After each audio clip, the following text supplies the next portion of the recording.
You know, when it comes to any wrestling talent, man or woman out there, the one question that's always been asked throughout the decades is what would they, be like if they went to WWE? Like, would they be treated as a big deal? Would they get an equal opportunity to at least have a decent, maybe short run on top as champion? Or how would they mostly be presented in whatever role they're given? And when it comes to someone like Nick Aldis, a lot of people were always hoping that he'd go to WWE, mostly in a wrestling capacity, which still may occur. But there's no doubt that the role he's been given right now as general manager of Smackdown has been one that a lot of people have actually enjoyed. Now, let's be honest, sometimes when it comes to general managers and such, they're not always the most prominent, most polarizing or most popular figures, when it comes to any wrestling promotion that utilizes general manager authorities. They're not always like the must see of, oh, what are they going to do and such and everything. They always come in spurts. Like if they have to be there for a certain angle, they'll be there for a certain angle and so on. But most of the time they just let what's going to happen in the ring occur. But when it comes to Aldis, he's one of those talents lately that, a lot of fans, including JD from NY206 of Off the Script, Alex Hicks as just Alex's World, Solomonster, and many others, have been enjoying, including myself. I mean, we always knew the guy was multi-talented outside of his in-ring ability. There's no denying that. And now he's in a role that, suits him very well, that he could easily transition from, when it comes to, being a competitor. Like he's the kind of boss that eventually, if he stays in this role, can step in the ring or step inside the ring and fight his own battles if he has to. And it looks like to me what they're doing, as of right now, unless they do, change course to what inevitably a lot of people feel is going to be the course they take, which is Orton versus Aldis at WrestleMania. Unless they change course to keep that the direction or a possible direction they go in, it looks like what they're doing with Nick Aldis is they're setting him up for a potential feud down the line with the Bloodline, mostly with the likes of Roman Reigns. Now you might ask, I should say, does that mean Roman would be champion after WrestleMania? That way Aldis gets a shot at it? Not necessarily. You see, Reigns, if he loses, could go down a path of wanting revenge, of wanting to get even with those that took away, his throne, that took away his status as head of the table and tribal chief, and he's going to want to start at the very top. And we're not just talking about the person that beats him for the title, which, some are believing is going to be Cody, and possibly will be. But he's going to want to start at the top with the person that caused him to, go down that trajectory of a downfall, and that's the general manager, Nick Aldis. So it feels like to me that that's one potential direction they could be taking, the national treasure, as he calls himself, in the near future once he gets back in the ring. That's one direction. And, there's no denying that. There's no denying that, whatsoever. That is one direction, that they will take him in. There's a cat in our backyard that likes to walk around.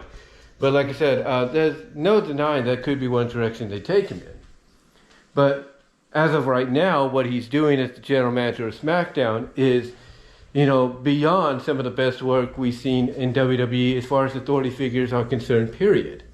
Because, when I talk about the fact that it looks like they could be going in the direction of him, feuding with the Bloodline, maybe potentially Roman Reigns post-WrestleMania, is because of the fact that he always seems to have a counter.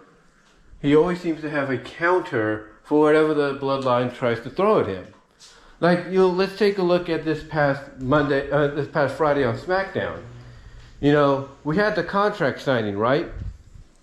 We had that contract signing, and instead of Roman Reigns, coming out to sign as well, you just had Paul Heyman come out and say, yeah, Roman's not going to sign that until our lawyers look over that and everything and make sure things are, a certain way. Basically kind of clarifying once again in story that Reigns doesn't want this fatal four-way. He wants one-on-one. And, and here's an example. Here's an example, ladies and gentlemen, of Nick Aldis really playing this role up, so well. Because normally, with any other general manager, Paul Heyman would come out, say something like that, and that'd be it. That'd be, the end of it. Like, hey, Paul Heyman would come out and say, hey, he'll give you your answer. He'll sign your contract. Maybe by the end of the night, we'll have to see, if it's up to his standard. And then you would have the general manager, whoever that is, try to get him to sign it before the night was out, or try to meet with him to see what they could do to get him to sign it. That's depending, again, on whoever the client that Paul Heyman would be representing, whether it's Reigns or Lesnar or whoever. But all this here, the way the way he's been, really tackling this role and really being exceptional at it, is the fact that, when Paul Heyman tried to pull that here, Aldis said, hey, okay, no, that's no problem, Paul, that's no problem. I already got 3 signatures, not an issue. It's not an issue, Paul. I got 3 signatures. I'll just make the match triple threat for the vacant Undisputed Championship.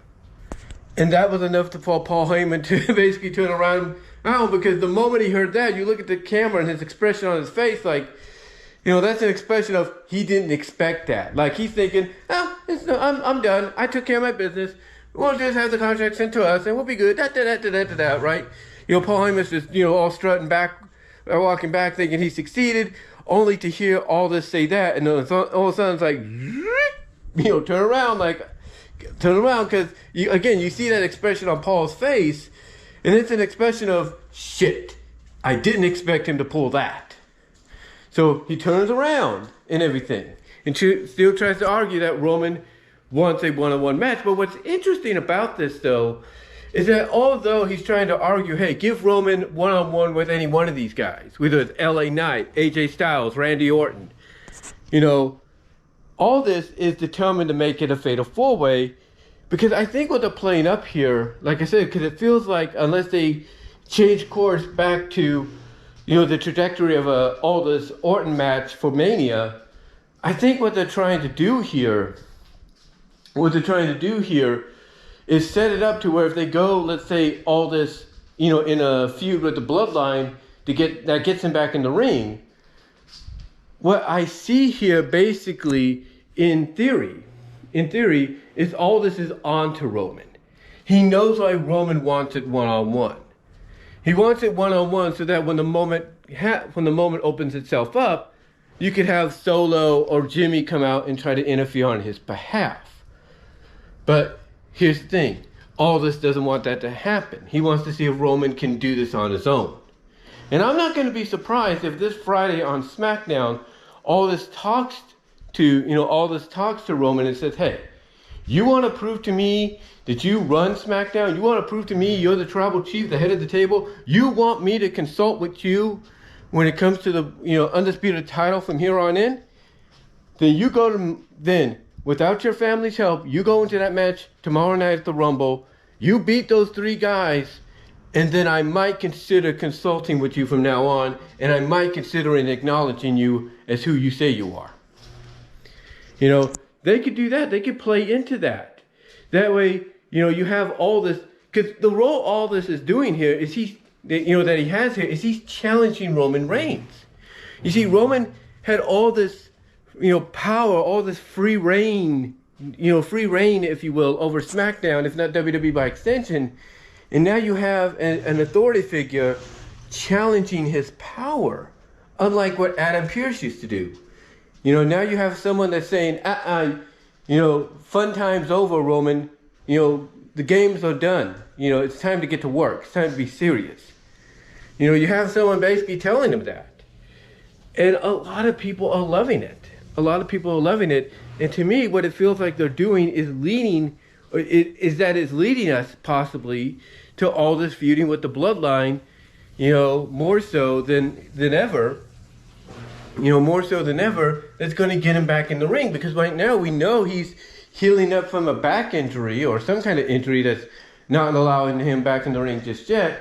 But I think over time, that's what this role is going to do. Whether it's a role that gets him, to become a heel and he gets replaced by William Regal, and that leads us to Aldis and Orton at Mania, or it keeps Aldis in the role as GM and it just makes him another babyface, potentially, or a neutral face, if you will, that, gets into a feud with the Bloodline because, of all the crap they're trying to pull.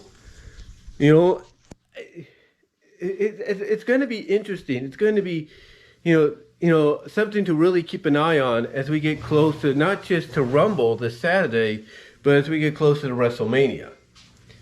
But I can't deny it. I cannot deny what I'm saying, what I've said here, and everybody else is in agreement. All this ever since Triple H gave him this title as general manager in this role is knocked it out of the park. And he has become a GM that basically will not take crap from anybody, no matter who they are, whether they're the undisputed champion, head of the table, tribal chief, or the person that says they call the shots around there. So, I got to give respect where it's due, and I believe it's leaning to one of two things. He's either going to go heel and no longer be GM and feud with Orton for Mania, or he's going to stay GM and they're going to have him feud eventually with, more so with the Bloodline that leads to him getting back in the ring later this year. But what are your thoughts on Aldis' run as GM right now of SmackDown? Let me know down below in the comments as well as on the live chat during the premiere. And until then,